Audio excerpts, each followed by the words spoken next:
कालच्या सत्रामध्ये आपण पाहिलं भगवान शंकराची कृपा, कथा ऐकण्याचा फायदा। कथा त्रिवेणी संगम, देव भक्त आणि नाम। कथा त्रिवेणी संगम, देव भक्त आणि नाम। तेथील उत्तम चरण रज वंदिता, जळती दोषांचे डोंगर, शुद्ध होते नारी नर। माझ्या ताईनो, कथा ऐकून निघालात ना, तर ज्या जागेवर बसलात, उठण्याच्या अगोदर त्या जागेला हात लावायचा आणि आपल्या कपाळी लावायचा। आपल्या भाग्याचा उदय झाल्याशिवाय राहणार नाही। एवढा कथा मंडपाचा, कथेच्या जागेचा महिमा आहे। या कथेनं नारदजीच्या जीवनातलं दुःख नष्ट झालं। नारदजीला एकदा अहंकार झाला होता। कशाचा? मी काम जिंकला, मी काम जिंकला। विकारांना जिंकणं ही माणसाच्या हातातली गोष्ट नाही, पण नारदजीला गर्व झाला त्या गोष्टीचा, मी काम जिंकला।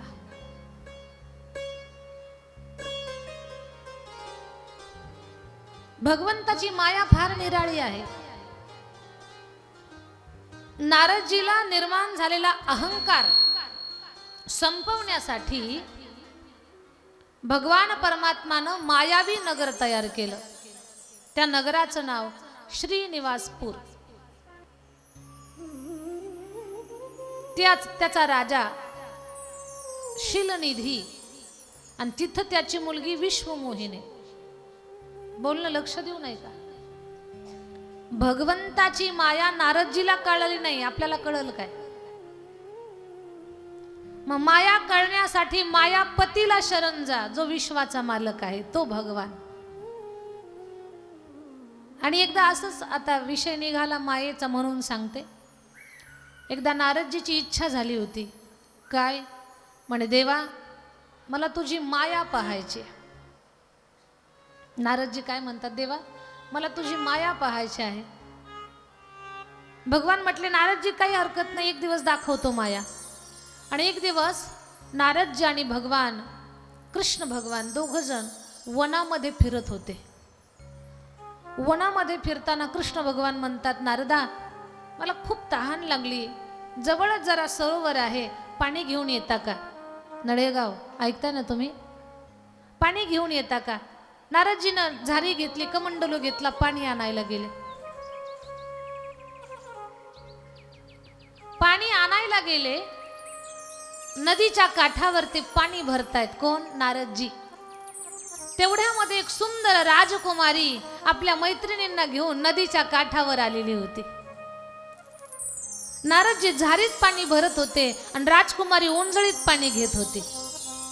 दोघांची नजरानजर झालीये आणि त्या राजकुमारीला हे फकीर नारदजी आवडले आणि नारदजीचं मन त्या राजकुमारीवर गेलं। दोघं एकमेकाला पाहताय। नारदजी हातातलं पाणी बाजूला ठेवून त्या राजकुमारीला विचारतात, हे राजकुमारी, तू अप्रतिम सुंदरी आहेस, मला असं वाटतंय की तू माझ्याशी लग्न कर। ती राजकुमारी म्हणते, हे युवान, कोण आहात आपण? मला तुमचा परिचय नाहीये, पण जसं मी तुम्हाला आवडले ना, तसे मला सुद्धा तुम्ही आवडलात। पण तुम्ही मला म्हणताय माझ्याशी लग्न कर, मी तसं लग्न करू शकत नाही। तुम्ही रीत अनुसार माझ्या वडिलांकडे माझी मागणी करा। मी माझ्या वडिलांची एकुलती एक पोर आहे, मला बहीण नाही, भाऊ नाही, मी एकटीच आहे। असंही माझ्या वडिलांना राज्याला एक चांगला वारसदार पाहिजे, माझ्या वडिलांकडे मागणी करा। नारदजी त्या राजकुमारीच्या वडिलाकडे गेले आणि राजाला म्हणतात, महाराज तुमची कन्या मला पत्नी म्हणून हवी। राजानं चौकशी केली, आई वडील घरदार बहीण भाऊ म्हणे कोणीच नाही, मी एकटाच आहे। हा म्हणे मला असलाच जावाई पाहिजे होता। लगेच लग्न लावून दिलं। लग्न झालं। नारदजी राजकुमारी सोबत आपल्या पत्नी सोबत राज्यात राहतायत। सगळं वैभव श्रीमंती ऐश्वर्य भोगतायत। पाहता पाहता त्यांना 2 मुलं झाली। योगायोग राजाचं वय झालेलं होतं, राजा मरण पावला. मग आता राजगादीवर कोणाला बसवायचं म्हणून जावयाला बसवलं. कोण? नारदजीला. नारदजी राजगादीवर बसले, राज्यकारभार करायला लागले. आनंदानं त्यांचं जीवन चाललेलं होतं. एक दिवस दुसऱ्या राजानं यांच्या राज्यावर आक्रमण केलं. सैन्य पळत आलेलं पाहिलं. नारदजी घाबरले. म्हणे आपल्याला तलवार चालवता येत नाही, आपल्याला वीणा वाजवता येते, आपल्याला टाळ झांज वाजवता येते, आपल्याला तलवार चालवता येत नाही. आता राज्य वाचवायचं कसं? सेनापती बोलले, महाराज काळजी करू नका, आदेश द्या, आम्ही लढाई करतो. सेनापती युद्धाला तुटून पडले. पण नारदजीचे सेनापती सगळे हरले. नारदजीचा जीव धोक्यात. आपली बायको लेकरं घेऊन पळत सुटले नारदजी अरण्यामध्ये.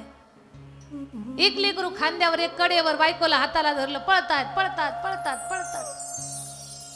पळता पळता सैन्य मागे हे पुढं, सैन्य मागे हे पुढं. त्याच नदीच्या काठावर आले आणि ती राजकुमारी म्हणते, ती त्यांची पत्नी म्हणते, स्वामी मला खूप तहान लागलीये, आता मी पळू शकत नाही. नारदजी म्हटले, एक काम कर, सैन्य आपल्या पाठीमागणं, मी 2 लाकडं पाण्यावर टाकतो, तुम्हाला पलीकडे पाठवतो, पलीकडे जाऊन आपण पाणी पिऊ, सैनिक आपल्या पाठीमागे येणार नाही.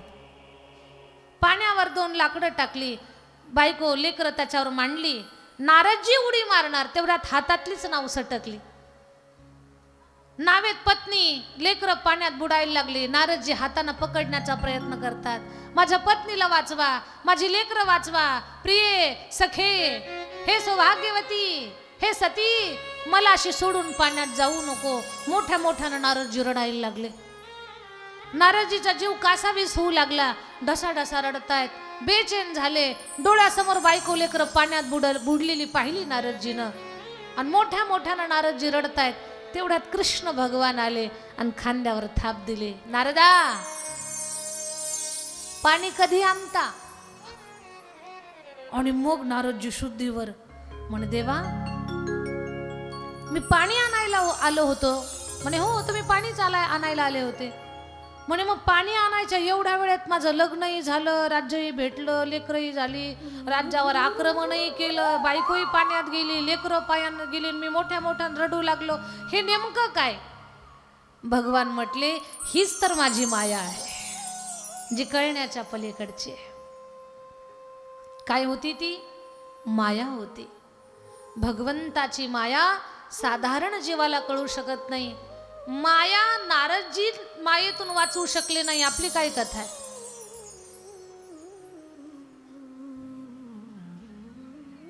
नारदजी मायेला भुलले, आपण तर 24 तास मायेमध्ये आहोत. आता ही माया सोडून दुसरीकडे जाणं सुद्धा योग्य नाहीये, पण याच्यात राहून मायापतीचं भजन करा, म्हणजे माया त्रास देणार नाही.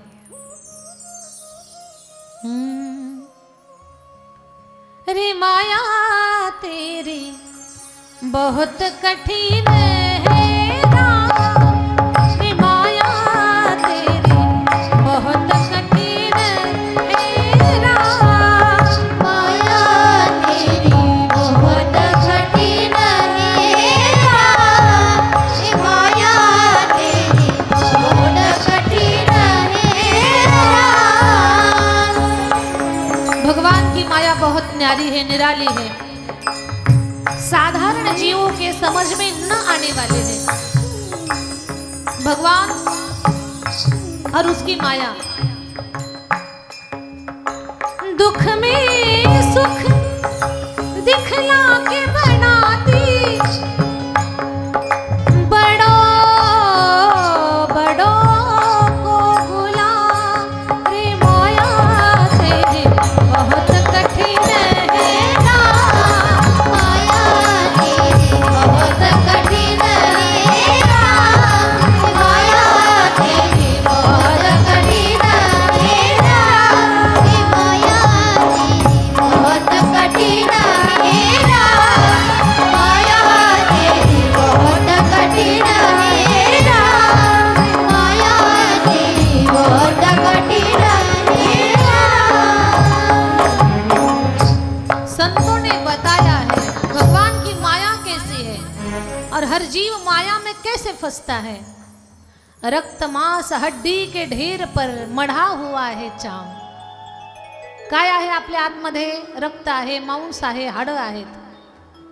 रक्त मांस हाडं पाहिल्यानंतर खूप उल्हास येतो का आपल्याला? उत्साह निर्माण होतो का? हाडं पाहून, रक्त पाहून घाबरतो आपण. रस्त्यानं कुणाचं रक्त रस्त्यावर सांडलेलं दिसलं तर माणसाला झोप येत नाही. मांसाचा गोळा पडलेला दिसला तर माणूस बेचैन होतो. हाडं पाहून माणसाच्या मनात मळमळ निर्माण होते. पण आतमध्ये सगळं तेच आहे. रक्त मांस हड्डी के ढेर पर मढ़ा हुआ है चाम. नडेगाव देख इसकी सुंदरता हो जाती नींद हराम. आज सगळी घाणच आहे, फक्त पॅकिंग छान आहे. आज सगळी घाण, फक्त पॅकिंग छान. आताही लोक पॅकिंगलाच फसतात. काय म्हणे हरणीसारखे डोळे, झोपेतून उठल्यानंतर डोळे पहा न पुसता. काय म्हणे नाक जणू तलवारीची धार, नाकाला धार असावी, नाकाला धार असावी, धार नसावी. धारदार नाकाला पावसाळ्याची धार असेल तर त्याही नाकाला काहीच किंमत नाही. 12ही महिने पावसाळा परवडतच नाही. 4 महिने ठीक आहे. माहिती ना तुम्हाला, काही तर 24 तास त्यांच्या हातचं जीव वाटत नाही, जवळ बसावं वाटत नाही. आपल्या गावात तसं कोणी नाही, आपलं काहीच सांगत नाही अजून 4-5 दिवस. इथून गेल्यानंतर नडेगाव सांगू, आताच नाही. गंमत सांगते तुम्हाला. एक पोरगा, त्याचं लग्न लवकर जुळत नव्हतं. का? मुलगी पाहायची सोडून सासूच पाहायचा. का? कधीतरी सासूच्या हातचं जेवण करावं लागल म्हणून. त्याचं डबडबल्या नाकाचं अजिबात जमत नव्हतं. आई वडील म्हटले याच्या नादी लागलो तो हा बिना लग्नाचा राहील मुंजा. मग त्याला डुप्लिकेट सासू दाखवली, लग्न लावून दिलं. लग्नानंतर याला महिन्यानं कळालं आपली सासू फुरफुर आहे. आणि मग धोंड्याचा महिना, त्याला पुरुषोत्तम मास म्हणतात, अधिक मास म्हणतात. जावयाचा खूप मान असतो धोंड्याच्या महिन्यात. मग त्या महिन्यामध्ये जावयाला जेवण, सारखा सासरवाडीवरनं फोन,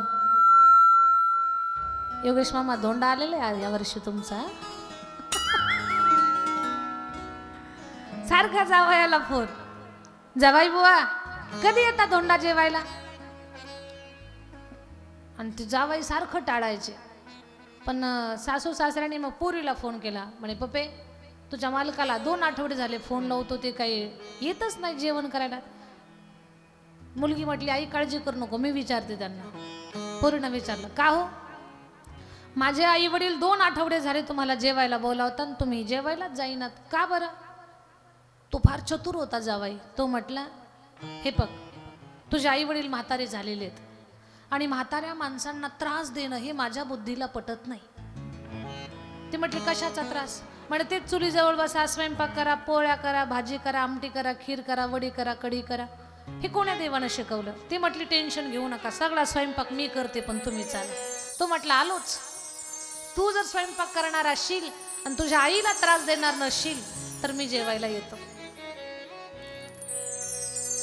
मुलगी जावाई सासरवाडीला आले. पोरीनं सांगितलं आई कशाला हात लावू नको, कारण तुझ्या जावयाला तू त्रास घेतलेला आवडत नाही, तू निवांत सोफ्यावर बस. सासूबाई जावयाला गप्पा मारतात. गप्पा मारता मारता कधी कधी मसाला बाहेर येतो, आत जातो.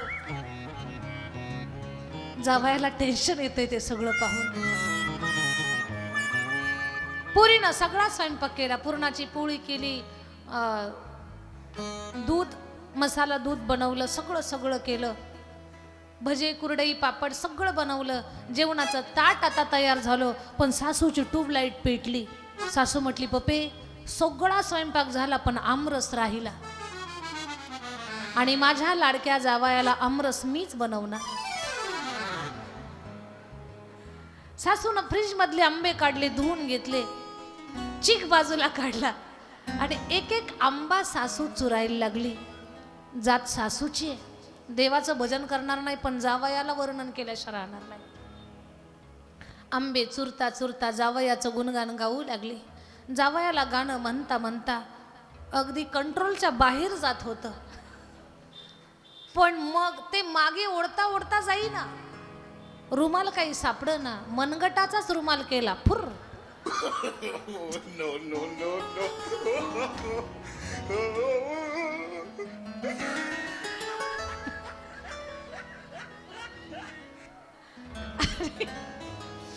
दोन्ही मनगटावर मसाला घेतला, तसाच हात आमरसात बुडवला. शेवटचा आंबा चुरला.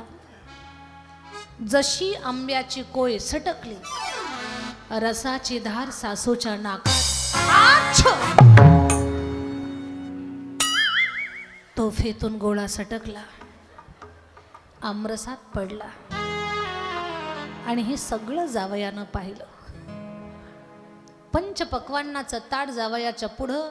सासू पळत आली, जावाई बुवा आमरस घ्या. मामी सगळं खातो पण आमरस नको.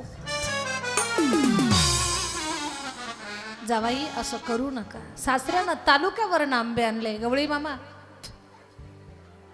पण आमरस खावाच लागल. आत्या मामी मला पित्ताचा खूप त्रास आहे, मी अजिबात आमरस खाणार नाही. जावाई बुवा अर्धी वाटी तरी आमरस खावाच लागेल. मामी अर्धी वाटी काय 2 वाट्या खाल्ला असता, पण त्याच्यात 2 चमचे पडलाय.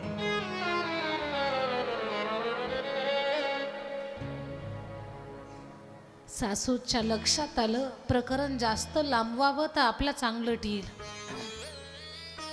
सासूबाई म्हटलं ठीक आहे जावाई बाबू, तब्येत बरी नाही तुमची, तुम्ही आमरस खाऊ नका, पपीचा बाप खाईल. पपीच्या बापांनो सामुदायिक जेवणामध्ये जरा जबाबदारीनं जेवण करत जा, लक्ष देऊ. आमरस आला म्हणून लगेच फुर, अजिबात तसं करू नका.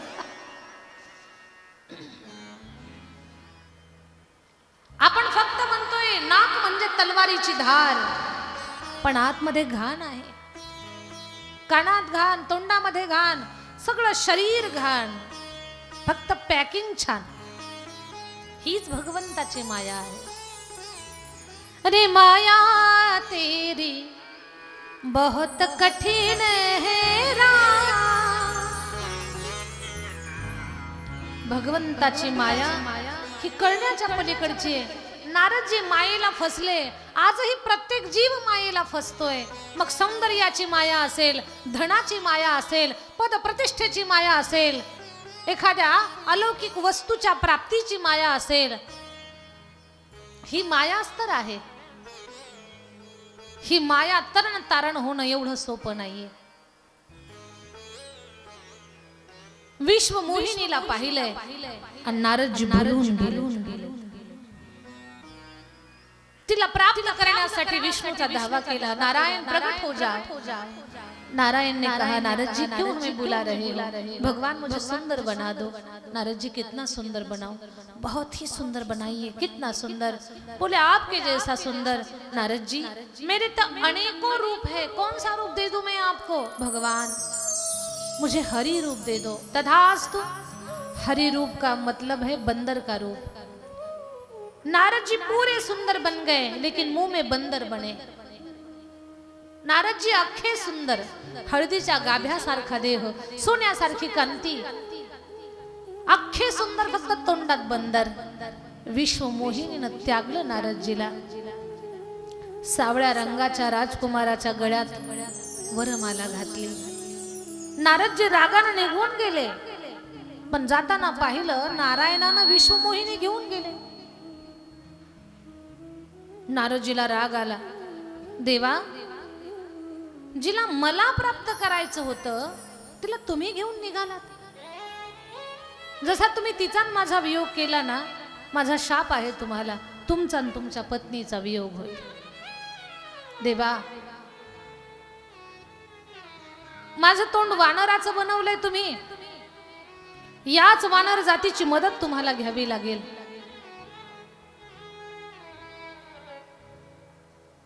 नारदजी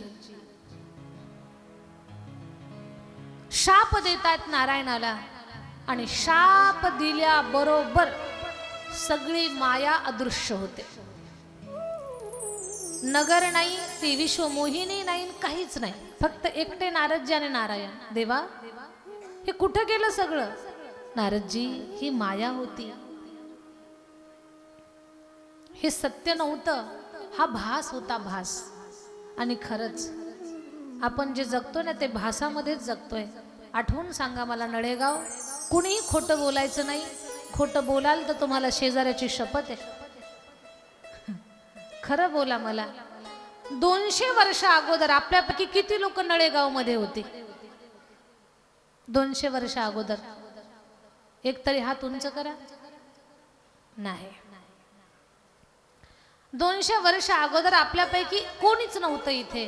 बर, आणखी 200 वर्षानंतर आपल्यापैकी किती लोक इथंच थांबणार आहेत मुक्कामाला? कोणीच नाही. याचा अर्थ अगोदर नव्हतो आणि नंतर नसणार आहेत, आपण मध्येच आहोत. आभास, हा आभास आहे, ही माया आहे, हीच तर माया आहे. नारदजी, ती माया होती माझी. देवा, मी शाप दिला तुम्हाला, चुकलोय मी या दोषातून कसा निवृत्त होईल? नारदजी, जे काही घडलं ते माझ्या इच्छेनं घडलं, स्वतःला कोसू नका. नारदजीचं मन लागेना. नारदजी ब्रह्मदेवाकडे आले. बाबा, माझ्याकडनं माझ्या आराध्याला बद्दल चुकीचे शब्द बाहेर पडले, मी याच्यातून बाहेर पडावा, याच्यासाठी मला काहीतरी मार्ग दाखवा. त्यावेळेला सांगितलं भगवान ब्रह्मदेवानं, नारदा, तुमच्याकडनं झालेल्या चुकीतून तुम्हाला बाहेर पडायचं असेल तर एक करा, तुम्ही भगवान शंकराचं नामस्मरण करा, शिव कथा श्रवण करा, शिव सहस्त्रनामाचा उच्चार करा.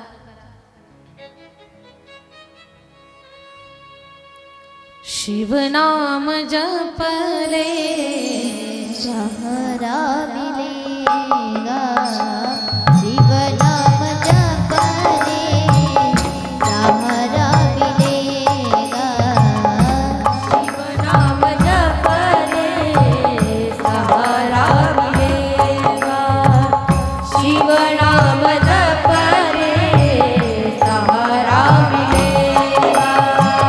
डूबी हुई को, डूबी हुई को किनारे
सहारा मिलेगा.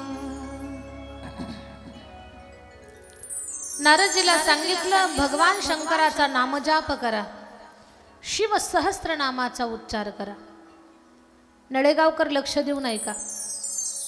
तुमचं एखादं काम वारंवार प्रयत्न करूनही होत नाही.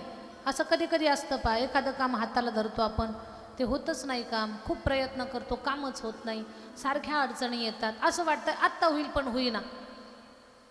न गोंधळता न घाबरता आपल्या गावातलं जे स्वयंभू प्रतिष्ठित जे काही शिवलिंग असेल, मंदिर असेल, शिवमंदिर प्राणप्रतिष्ठा केलेलं, त्या मंदिरामध्ये जा आणि महादेवाला प्रदोषच्या दिवशी किंवा सोमवारची अष्टमी किंवा महिन्याला पण शिवरात्र असते, त्या पर्व काळावरती तुम्ही सहस्त्र बिल्वार्चन अभिषेक करा. 1000 बेलाची पानं वाहायची आणि प्रत्येक पान वाहताना महादेवाचं एक नाव घ्यायचं. आणि महादेवाची 1000 नावे आपल्याला यूट्यूबला किंवा ब्राह्मण देवताकडनं किंवा पुस्तकात वाचायला मिळतात. ब्राह्मण देवताच्या हातानं तुम्ही सहस्त्र बिल्वार्चन अभिषेक करून घ्या. तुमचं रखडलेलं काम 3 महिन्याच्या आत पूर्ण होऊन जाईल. किती जटिल तुमचं काम असू द्या. हा प्रभाव कशाचा आहे? सहस्त्र बिल्वार्चन अभिषेकाचा आहे. महादेवाचं नामस्मरण करण्याचा तो प्रभाव आहे. एक बेलाचं पान वाहिलं तर 3 जन्माची पापं जातात. 1000 बेलाची पानं वाहिली तर किती जन्माची पापं जातील आपली, याचं गणित घरी गेल्यानंतर करा. मग एवढी पापं नष्ट झाली तर आपल्या जीवनातल्या अडचणी संपायला वेळ लागणार नाही. फक्त हे आपण समजून घेऊन काही गोष्टी करायच्या असतात. नारदजी शिवहर शिवहर शिवहर जप करतात. नारदजी म्हणतात बाबा, सहस्त्र बिल्वार्चन शिव सहस्त्र नामाचा उच्चार मी केलाय, शिवभजन केलंय, पण मला आता शिवकथा कोण सांगणार?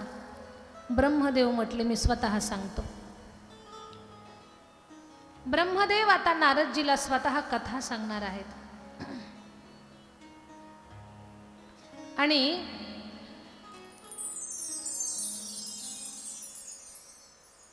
ब्रह्मदेव म्हणतात, नारदा, मृत्यूलोकात जसं लोक कथेचा थाट करतात तसं आपण थाटात कथा करू. मंडप दिला, देवश्रेयांनी डोक्यावर कलश घेतले, शिवपुराण ग्रंथाची मिरवणूक काढली.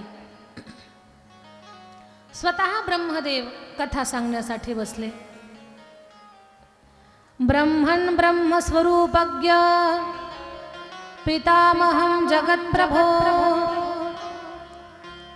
तत्प्रसादान्मया सर्वे विष्णोर्माहात्म्यमुत्तमम् भक्तिमार्ग ज्ञानमार्ग तपोमार्ग सुदुस्तरम् ज्ञानमार्गश्च तीर्थानां मार्गञ्च श्रुतवानः न ज्ञातं शिवतत्त्वं च पूजा विधिमतः क्रमात् चरित्रं विविधं तस्य निवेदय मम प्रभो मम प्रभो प्रभो.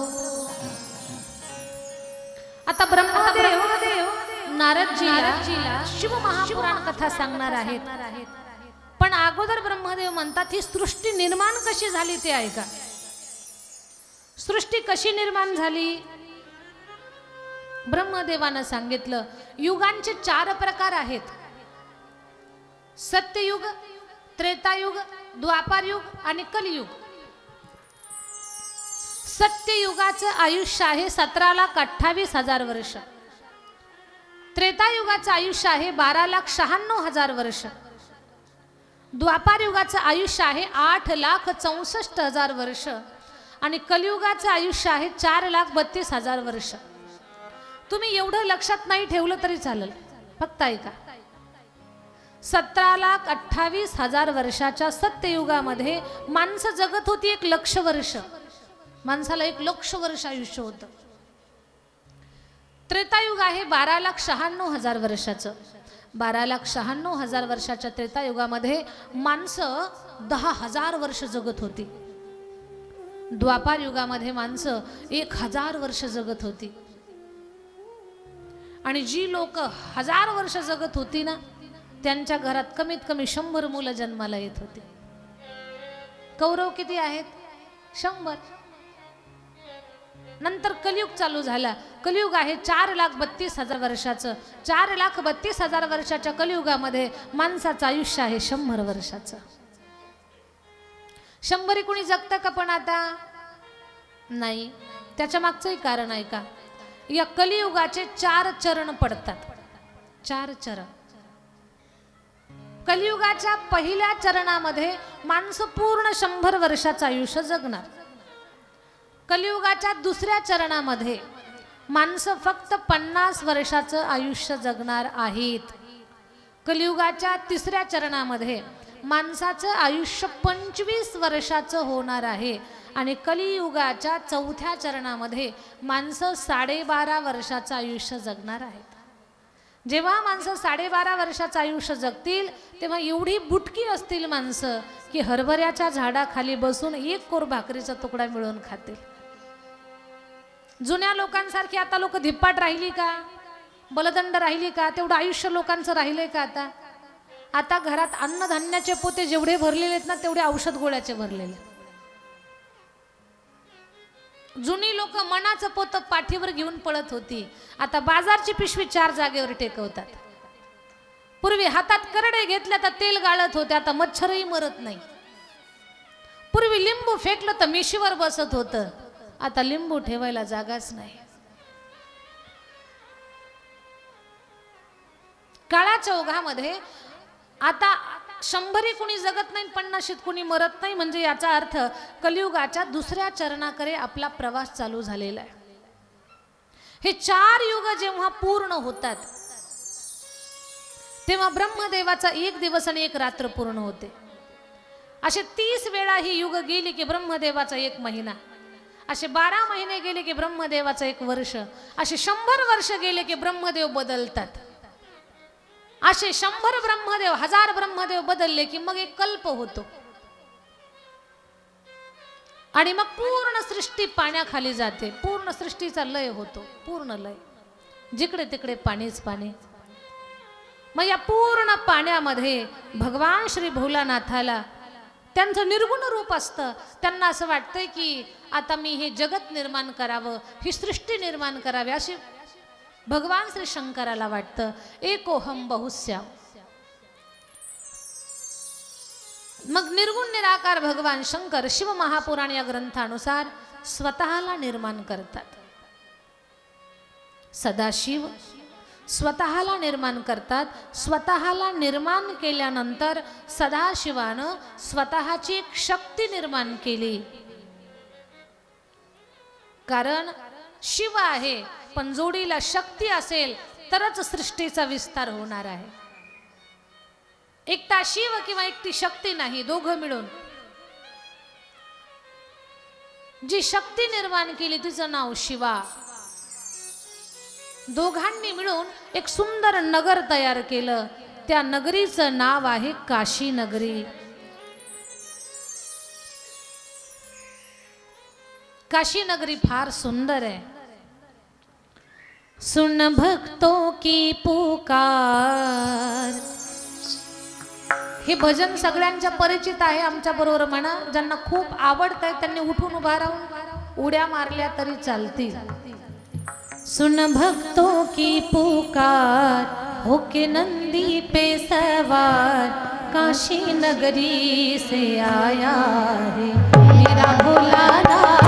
सुन भक्तों की पुकार, होके नंदी पे सवार, काशी नगरी से आया है मेरा भोलानाथ. सुन भक्तों की पुकार, होके नंदी पे सवार, काशी नगरी से आया है मेरा भोलानाथ. भक्तों की पुकार, होके नंदी पे सवार, काशी नगरी से आया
चले सर्पों की है मार, होके नंदी पे सवार, काशी नगरी से आया है मेरा भोला नाथ।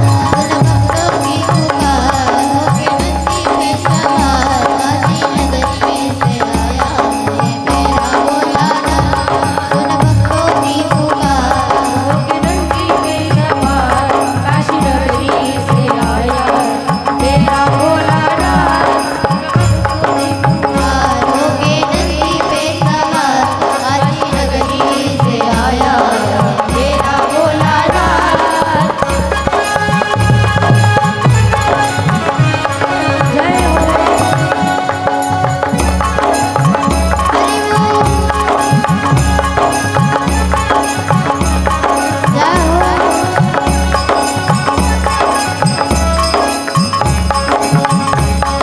जय भोलेनाथ।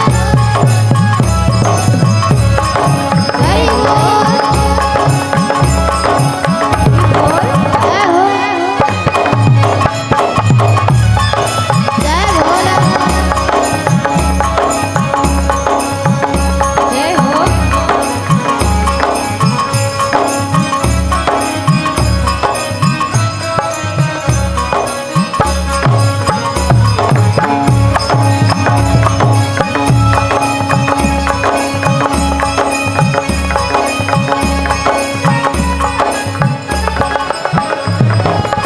देवों के देव इनकी महिमा महान है, भोले भक्तों के बाबा भोले भगवान है।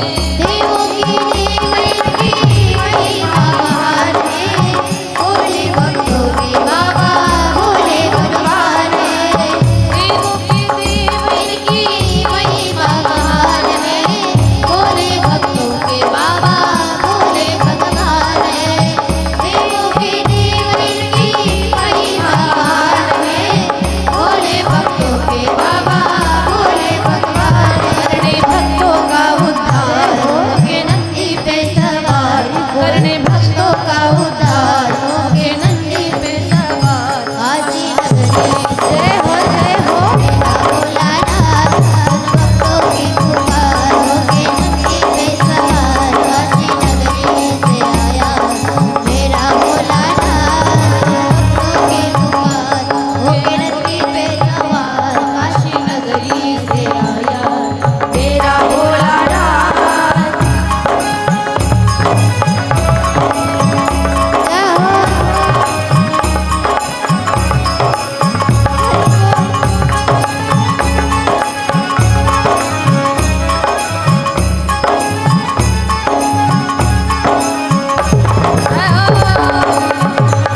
जय हो जय हो।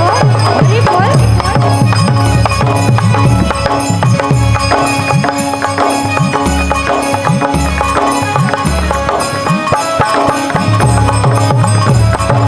जय हो। जय भोलेनाथ।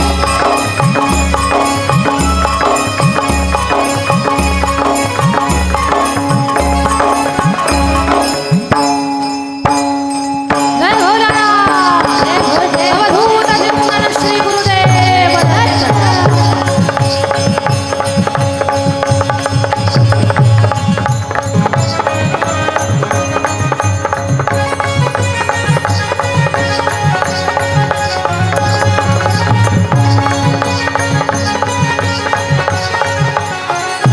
जय हो।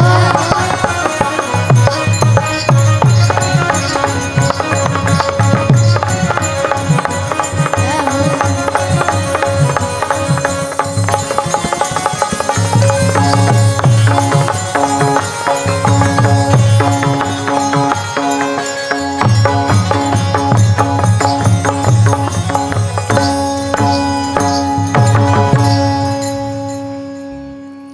नमः पार्वती पते शिव हर हर महादेव। सुन भक्तों की पुकार, होके नंदी पे सवार, काशी नगरी से आया है मेरा भोलानाथ। भगवान भोलेनाथानं सदाशिवानं एक नगरी निर्माण केली. त्या नगरीचं नाव आहे काशी नगरी. काशी हे मुक्ती देणारं क्षेत्र आहे. माझ्या ताईंनो, माझ्या दादांनो, काशी हे एवढं पवित्र तीर्थ आहे की मरणोत्तर माणसाचा देह काशी नगरीमध्ये जर दहन केला तर मोक्षाला जातो तो जीव. एवढं महिमान त्या काशीचे. ब्रह्महत्येसारख्या पातकातून आपण मुक्त होतो जर काशीत गेलो तर. म्हणून जुनी लोक सांगायची, जीवनात एकदा तरी माणसानं काय करावी. आपल्यापैकी किती लोक काशीला गेली? मी गेलेली आहे म्हणून मी वरती हात करते. ज्यांनी गेलेले आहेत त्यांनी हात वरती करा. वा वा वा. किती लोक गेलेले नाहीत त्यांनी हात वर करा. आता मला सांगावं लागण यांना पटकन काशी करून आणा. हात खाली घ्या. जोपर्यंत काशी पाहत नाही तोपर्यंत किती जरी काशी काशी म्हटलो आपण तर काशी डोळ्यासमोर येत नाही. पण एकदाच काशी पाहून या आणि मग नंतर किती वेळा काशी शब्द कानावर पडला की लगेच विश्वनाथ, गंगा, भैरव सगळे डोळ्यासमोर उभे राहतात. पाहण्याचा फायदा आहे. म्हणून संत सांगतात जव हे सकळ सिद्ध आहे. काय काय? हात, पाय, कान, नाक, डोळे. जव हे सकळ सिद्ध आहे, हात चालावया पाये, तव तू आपुले स्वहित पाहे, तीर्थयात्रे जाय चुकू नको. तीर्थावर जावं माणसानं. काशीत दर्शन घ्यावं, भैरवाचं दर्शन घ्यावं, विश्वनाथाचं घ्यावं, गंगाईचं स्नान करावं, गंगामाईची आरती डोळ्यानं पाहावी. आपल्यातली बरीच लोक काशीला जाऊन आलेली आहे. काशी हे फार पवित्र तीर्थ आहे आणि महादेवाची राजधानी आहे. विश्वाचे नाथ विश्वनाथ 24 तास तिथे आपल्याला उपलब्ध होतात काशीमध्ये. आणि दुसरी गोष्ट ऐका, काशीच्या गंगेचं पाणी किती लोकांनी घरी आणलंय?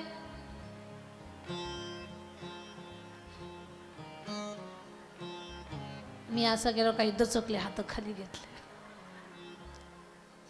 आता तुम्ही आणलं असेल पाणी, पण सोमवार, प्रदोष, महिन्याची शिवरात्र पाहून आपल्या गावच्या महादेवाला त्या पाण्याचा अभिषेक करून टाका. का बरं?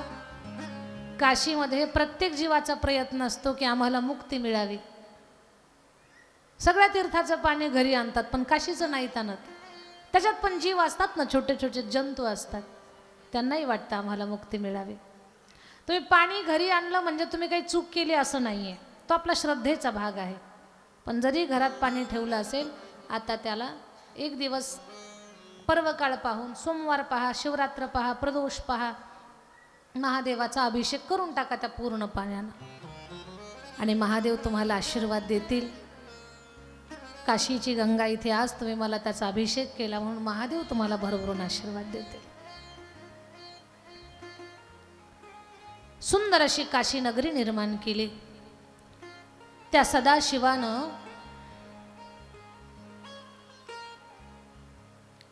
एक पुरुष निर्माण केला. सुंदर रूप आहे त्या पुरुषाचं, सोन्यासारखी कांती आहे, कुरडे केस आहेत, पाणीदार डोळे आहेत, सुंदर सुडोल शरीर आहे. आणि त्या सुंदर पुरुषाला निर्माण केल्यानंतर त्या पुरुषानं विचारलं, हे सदाशिवा, माझं नाव काय? सदाशिवानं सांगितलं, तुम्ही विश्वव्यापक असाल म्हणून मी तुमचं नाव विष्णू ठेवतो. बोला विष्णू भगवान की जय. तुम्ही विश्वव्यापक असाल म्हणून तुमचं नाव विष्णू ठेवतो. विष्णू असं नाव ठेवलं. बर, माझं काम काय? सांगितलं, तुम्ही तपश्चर्या करा. तुमचं तप झालं की सृष्टी विस्ताराच्या कामामध्ये मी तुमची मदत घेईल. विष्णू भगवान तप करण्यासाठी बसले. पिवळा पीतांबर, वैजयंती माळ, भाळावर टिळा, शंख चक्र गदा पद्म या आयुधानं सुंदर सजलेले.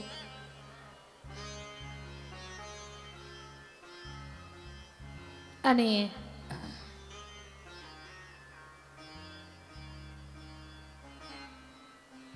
विष्णू तपश्चर्या करायला बसले. विष्णूनं एवढं तप केलं की अंगातून घामाच्या धारा वाहू लागल्या.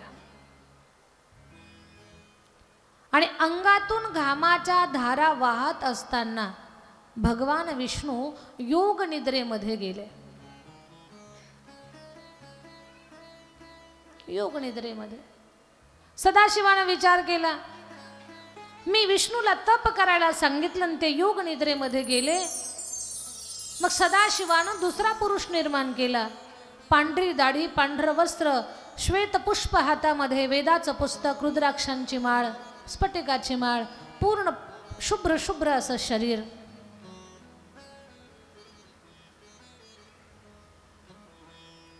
ब्रह्मदेवानं विचारलं, हे भगवान, माझं नाव काय? सदाशिवानं सांगितलं, मी ब्रह्म आहे, माझा अंश तुम्ही आहात, म्हणून मी तुमचं नाव ब्रह्मा ठेवतो. माझं काम काय? म्हणे तपश्चर्या करा, हेच तुमचं काम. आणि तपश्चर्या करून सृष्टी विस्ताराच्या कामात तुम्हाला मला मदत करायची.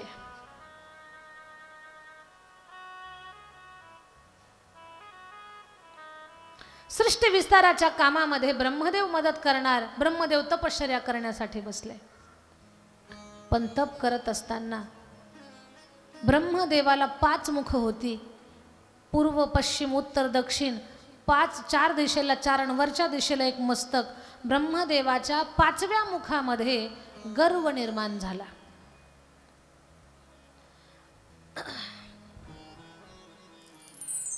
अहंकार निर्माण झाला. आणि ब्रह्माजी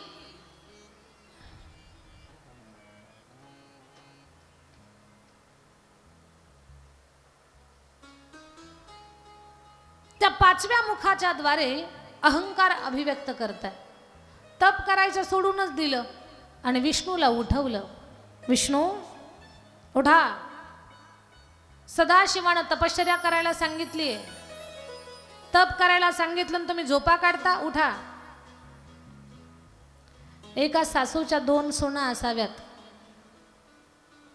त्या दोघींची कामासाठी चाललेली, मी एवढं काम केलं, तिनं पण एवढंच केलं पाहिजे. हे नळेगावमध्ये काही कोणाच्या घरात नाही, तो भाग चांगला आहे. आता कामासाठी जावांची फार रस्सीखेच चाललेली असते. मी हे काम केलं, तिनं ते करावं, ती तेवढं करते. मग याच्यातून कुटुंब विभक्त होत असतात. रोजच किटकिट, रोज किरीकिरी नको. मग कामाचा योग्य वाटप नाही. एखाद्यानं कमी जास्त काम केलं तर सहन होत नाही. याच्यापेक्षा वेगळं निघालेलं बरं. ब्रह्मदेव म्हणतात, झोपा काढताय काय? उठा, तपश्चर्या करा. भगवान विष्णू म्हणतात, ब्रह्माजी, माझं तप पूर्ण झालंय, आता तप तुम्हाला करायचंय. म्हणजे काय तप पूर्ण झालं?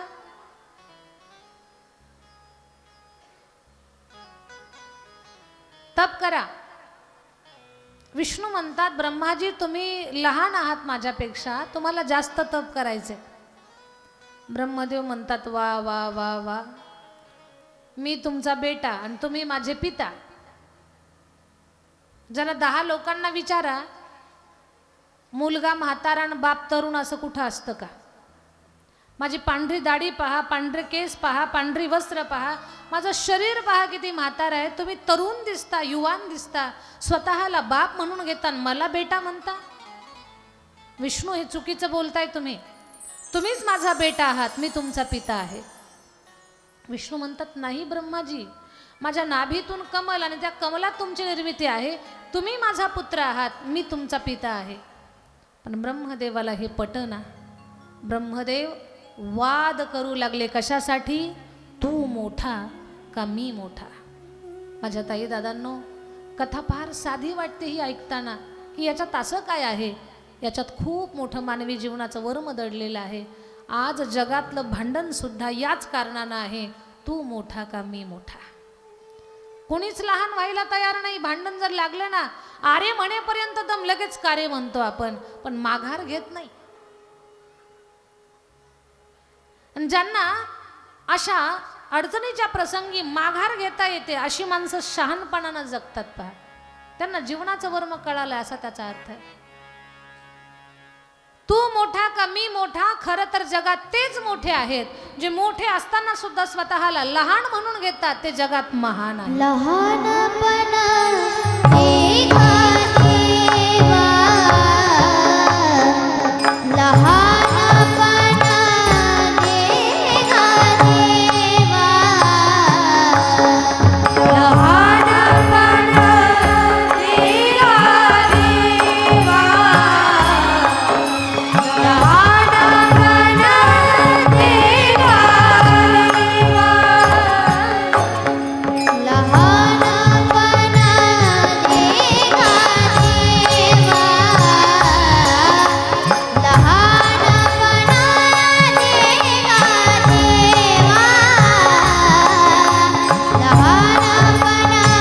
एका देवा, लहानपण एका देवा, मुंगी साखरेचा रवा, मुंगी साखरेचा रवा, लहानपण एका देवा, लहानपण एका देवा, लहानपण एका देवा, लहानपण एका देवा, लहानपण एका देवा, लहानपण एका देवा.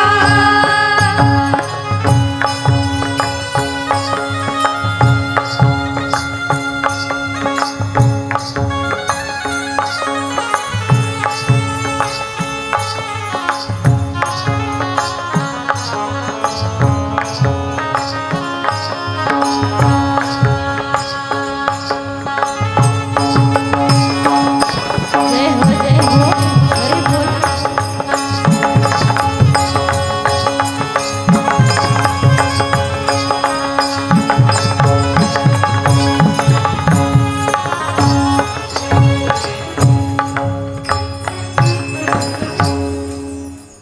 जगामध्ये तेच महान आहे ज्यांना लहान होता येतं.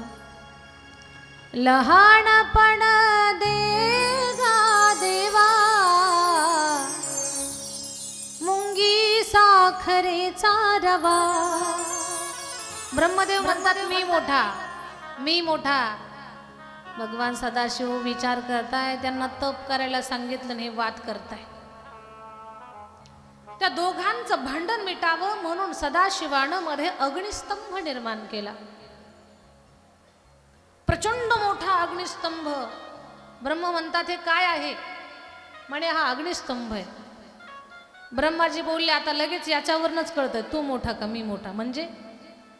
म्हणजे विष्णू तुम्ही या अग्निस्तंभाच्या बुडामध्ये जा, याची सुरुवात कुठं आहे ते शोधा.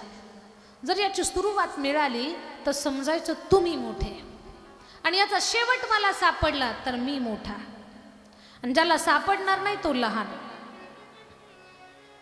नारायणानं सुकराचं रूप घेतलं आणि जमिनीच्या गर्भात गेले त्या अग्निस्तंभामध्ये. हंसाचं रूप घेतलं, ब्रह्मदेव वरती गेले. नारायण सुकराचं रूप घेऊन त्या अग्निस्तंभाचा जेव्हा शोध घेत होते याचा आरंभ कुठे, तेव्हा विष्णूच्या लक्षात आलं अरे शिव आपले मायबाप आहेत, शिव या सृष्टीचे जनक आहेत. भगवान शंकराचं हे स्वरूप आहे. आपल्या पित्याचा आदी अंत कधी पाहायचा नसतो.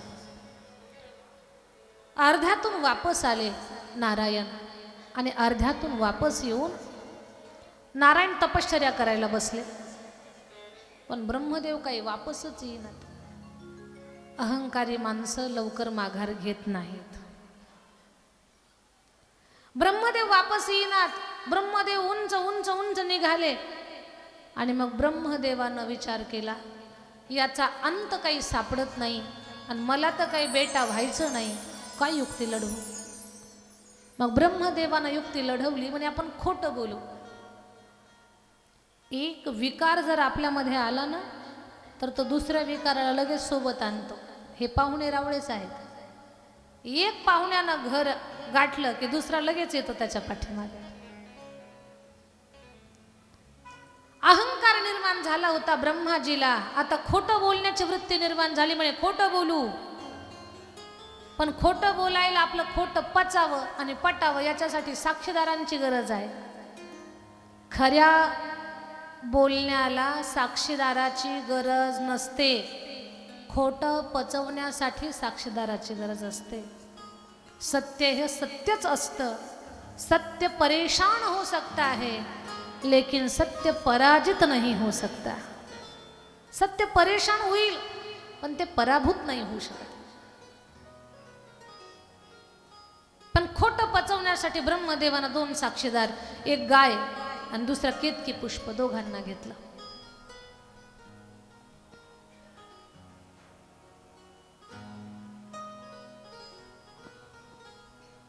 आणि ब्रह्मदेव वापस आले. विष्णू तपश्चर्या करत होते. म्हणे विष्णू, या अग्निस्तंभाचा तुम्ही अंत पाहिला, आरंभ पाहिला? विष्णू खरं बोलले. म्हणे नाही, मी या अग्निस्तंभाचा आधी अंत पाहिला नाही. विष्णू सत्य बोलले. विष्णू बोलले, ब्रह्मा तुम्ही याचा अंत पाहिला? म्हणे हो, मी याचा अंत पाहिला. ब्रह्मदेव खोटं बोलले. ब्रह्मदेवाचं खोटं बोलणं. विष्णू म्हणतात नाही नाही, हे शक्यच नाही. पुरावा काय आहे? म्हणे काही साक्षीदार आहेत ना माझ्यासोबत. गाईला विचारलं, गोमाता ब्रह्मदेवानं खरंच याचा अंत पाहिला का ग? गोमाता बोलली, हो ब्रह्मदेवानं अंत पाहिला. केतकी पुष्प सांगतोय, हो हो अंत पाहिला. दोन खोटे साक्षीदार सोबत. आणि लगेच विष्णूला पटलं की खरंच ब्रह्मदेवानं अंत पाहिला. विष्णूनं ब्रह्मदेवाचे पाय धरले.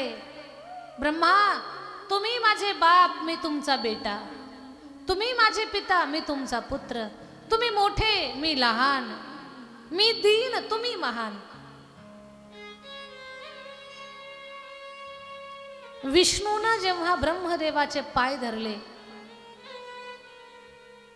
ती गोष्ट महादेवाला सहन झाली नाही. आणि सदाशिवानं भयंकर राग आला सदाशिवाला. सदाशिवानं भुवई वाकडी केली. सदाशिवाच्या भुवईमधून एक बुटका पुरुष निर्माण झाला. आखूड हात, जाड शरीर, लालबुंद डोळे, मोठे ओठ, मोठे कान. आणि त्या बुटक्या पुरुषानं विचारलं, हे शंभो, माझं काम काय? माझं नाव काय? सदाशिवानं सांगितलं, हे पुरुषा, तू माझ्या भुवईमधून निर्माण झालास म्हणून मी तुझं नाव भैरव ठेवतो. बोला भैरव भगवान की जय. माझ्या भुवईतून निर्माण झालात म्हणून तुमचं नाव भैरव. आणि ब्रह्मदेवाच्या पाचव्या मुखात अहंकार निर्माण झालाय. हातानं नखानं पाचवं मस्तक कापून घ्या आणि ब्रह्मदेवाला खोटं बोलण्याचा दंड द्या. भैरव आले आणि ब्रह्मदेवाचं पाचवं मस्तक ताड करून कापलं. घाबरले ब्रह्माजी. तुटलेलं मस्तक घेऊन भैरव महादेवाकडे आले. शंभो, मस्तक घेऊन आलोय. महादेवाच्या चरणावर ठेवलं. महादेवानं मस्तक घेतलं, मांस काढलं, भैरवाला खाऊ घातलं. दाढी काढली, वेणी बनवली, बुबळं काढली, वेणीत घातली, माळ भैरवाच्या गळ्यात घातली आणि जी कवठी शिल्लक होती ती हातात दिली. सांगितलं, भैरवा आता पृथ्वीची प्रदक्षिणा करा. पृथ्वी प्रदक्षिणा करत असताना तुमच्या हातातलं हे मस्तक, ही कवठी जिथं गळून पडेल. आता ब्रह्मदेवाचं मस्तक कापल्यामुळे तुम्हाला ब्रह्महत्येचं पातक लागलंय, पण ज्या भूमीमध्ये पाय टाकल्याबरोबर हातातलं मस्तक गळून पडेल तिथं तुमच्या ब्रह्महत्येचं पातक नष्ट होईल. पूर्ण पृथ्वीची प्रदक्षिणा करून जेव्हा भैरवानं काशीत पाय टाकला, हातातलं मस्तक गळून पडलं. म्हणून काशी ही ब्रह्महत्येच्या पातकातून मुक्त करणारी आहे. बोला काशी नगरी की जय. विश्वनाथ भगवान की जय. पण ब्रह्मदेव खोटं बोलल्याची गोष्ट, पाय धरायला लावले विष्णूला, ही गोष्ट महादेवाला सहन नाही झाली. महादेवाचा राग कमी होईना. महादेव प्रगट झाले. ब्रह्मा, खोटं बोलताय. असत्य साक्षीदार घेताय. ब्रह्मा, माझा शाप आहे तुम्हाला. माझ्या आज्ञेनं सृष्टी रचना कराल, पण तुम्ही निर्माण केलेल्या सृष्टीमध्ये तुमचंच मंदिर नसल. म्हणजे आपण घर बांधायचं आणि पोरांनी हकलून द्यायचं आपल्याला. कसं वाटतं तुम्हाला? ब्रह्मा, तुम्ही घर तर, ही जगत तर निर्माण कराल, पण तुम्ही निर्माण केलेल्या सृष्टीमध्ये तुमचंच मंदिर नसेल. ब्रह्मदेव हात जोडू लागले, गडबडा लोळू लागले. माफ करा, मला चुकलो मी. खूप मोठी चूक झाली माझ्याकडनं, माफ करा. काहीतरी उपशाप द्या. ब्रह्मा, एक वरदान देतो. सृष्टी निर्माण झाल्यानंतर तुमच्या हातातलं फूल जिथं पडेल तिथं तुमचं विश्वातलं एकमेव मंदिर असेल. ते राजस्थानमध्ये आहे, अजमेरच्या बाजूला पुष्कर नावाचं तीर्थ. ब्रह्मदेवाचं विश्वातलं एकमेव मंदिर आहे. केतकी पुष्पालाही शाप दिला होता की तू फार सुगंधी आहे, सुंदर आहेस, पण पूजेत चालणार नाहीस. देवा, मला काहीतरी उपशाप द्या. केतकी पुष्पा, तुला उपशाप देतो. फूल नाही, पण तुझं अत्तर मी स्वीकारेन पूजेमध्ये. म्हणून महादेवाच्या अभिषेकात अत्तराचा वापर करतात. गोमाता रडत होती, तिलाही शाप मिळाला होता. खोटं बोलतेस, तोंडानं विष्टा खाशील, अभक्ष भक्षण करशील. माफी मागते, माफ करा मला. गोमाते, तुझी तोंडाकडनं नाही, जगशेपटीकडनं पूजा कराल.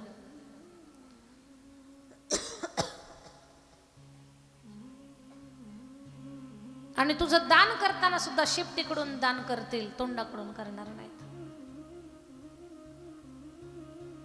तिघांनाही शाप उपशाप दिले. विष्णू मात्र शांत उभे होते.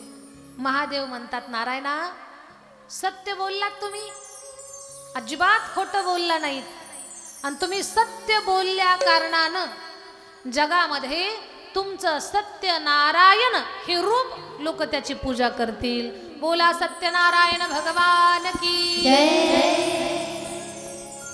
सत्यनारायण जे आपण पूजा करतो की नाही, ते विष्णूचं रूप आहे. जी लोक सत्यनारायणाची पूजा प्रत्येक पौर्णिमेला घरामध्ये घालतात किंवा वर्षातून एखादं सत्यनारायणाची पूजा करतात, त्या लोकांचा समाजामध्ये मानपान पदप्रतिष्ठा वाढत असते. त्या लोकांना विशेष महत्त्व समाजामध्ये प्राप्त होतं. सत्यनारायणाच्या पूजेनं त्यांचं महत्त्व वाढलेलं असतं. हा सत्यनारायणाच्या पूजेचा प्रभाव. आता ब्रह्मा, विष्णू सगळेजण भगवान शंकराची स्तुती करतायत. ती स्तुती आपण पाहणार आहोत. पण 5 मिनिटाचं भजन घेऊ. सर्वांनी आता उठून उभे राहायचंय. पुरुष मंडळानं मोठा गोल राऊंड करायचा आहे. महिलांनी पण गोल फेर धरायचा. आनंदानं डोलायचं, आनंदानं भजनात सहभागी व्हायचं. उभे राहा.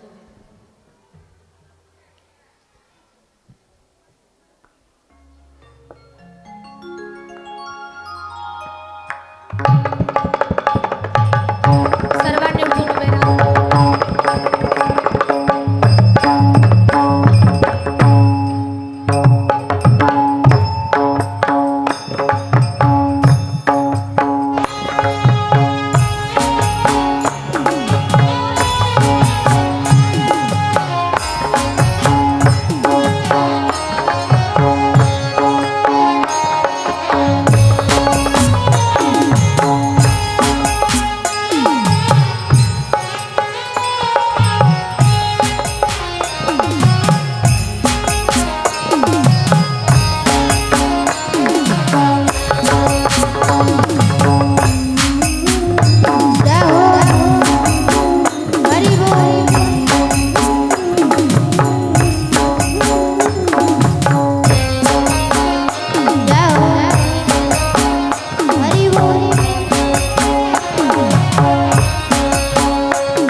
गणाई मुक्ताईने सोन सुंदर लुगडी फूबाई फूबाई फूबाई फुगडी गणाई मुक्ताईने सोन सुंदर लुगडी फूबाई फूबाई फूबाई टाळी टाळी गणाई मुक्ताईने सोन सुंदर लुगडी जय हो फूबाई फूबाई फुगडी गणाई मुक्ताईने सोन सुंदर लुगडी फूबाई फूबाई फूबाई फुगडी फूबाई फूबाई फुगडी फूबाई फूबाई जय हो जय हो जय हो फूबाई फुगडी फूबाई फूबाई फुगडी फूबाई फूबाई फुगडी